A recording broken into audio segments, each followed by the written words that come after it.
Hai, assalamualaikum. Perkenalkan, nama saya Muhammad Rizky Ramadan. Nah, di video ini kita akan membahas pentingnya edukasi pendidikan pada siswa yang harus dilakukan oleh pengajar. Pendidikan bukan hanya sekedar menyampaikan materi pembelajaran, tetapi juga bagaimana guru memahami perilaku siswa, perkembangan siswa, dan juga menciptakan lingkungan belajar yang mendukung kepada siswa. Maka dari itu, yuk kita mulai. Sejak kecil, otak berkembang pesat pada manusia. Jutaan koneksi neuron terbentuk setiap detik.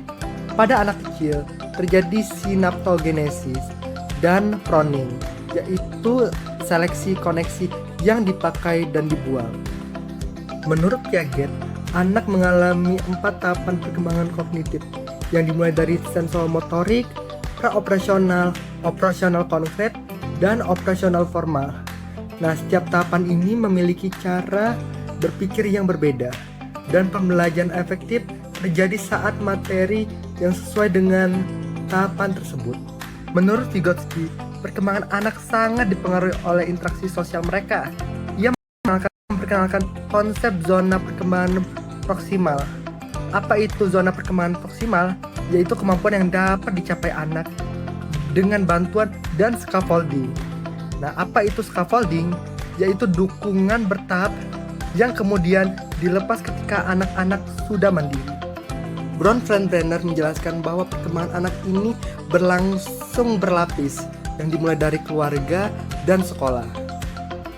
Lalu bagaimana kedua lingkungan itu saling berhubungan, kemudian berpengaruh yang lebih luas seperti kebijakan atau media, nilai-nilai, budaya yang menjadi dasar cara pandang dan perjalanan waktu yang membentuk pengalaman hidup.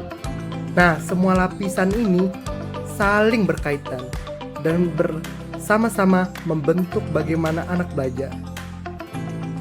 Albert Bandura menjelaskan bahwa manusia belajar tidak hanya dari konsekuensi, tapi juga dengan meniru model. Nah, inilah observational learning. Kita belajar dengan memperhatikan, mengingat, lalu menirukan orang lain. Siswa akan lebih termotivasi meniru jika melihat perilaku itu dihargai. Behaviorisme menekankan peran penguatan dan hukuman. Nah, perilaku yang diberi pujian cenderung berulang, sementara hukuman bisa mengurangi perilaku yang tidak diinginkan. Namun, hukuman berlebih justru akan merusak motivasi pada siswa. Nah, kunci utamanya yaitu penguatan positif yang konsisten. Nah, kalau pendekatan kognitif melihat belajar ini sebagai proses mental aktif, siswa tidak pasif menerima, melainkan mengolah informasi. Mereka membangun makna, bukan sekadar hafalan. Karena itu, guru perlu memberikan pengalaman belajar yang menantang dan bermakna. Belajar tidak hanya soal otak dan teori, tetapi juga lingkungan. Kelas yang efektif punya aturan yang jelas, suasana kondusif, serta penggunaan waktu yang bijak. Guru yang melibatkan siswa dalam diskusi, memberi kesempatan berkolaborasi, dan menggunakan teknologi interaktif akan menciptakan motivasi belajar yang lebih kuat. Nah, psikologi pendidikan mengajarkan kita satu hal yang penting. Setiap anak belajar dengan cara yang berbeda.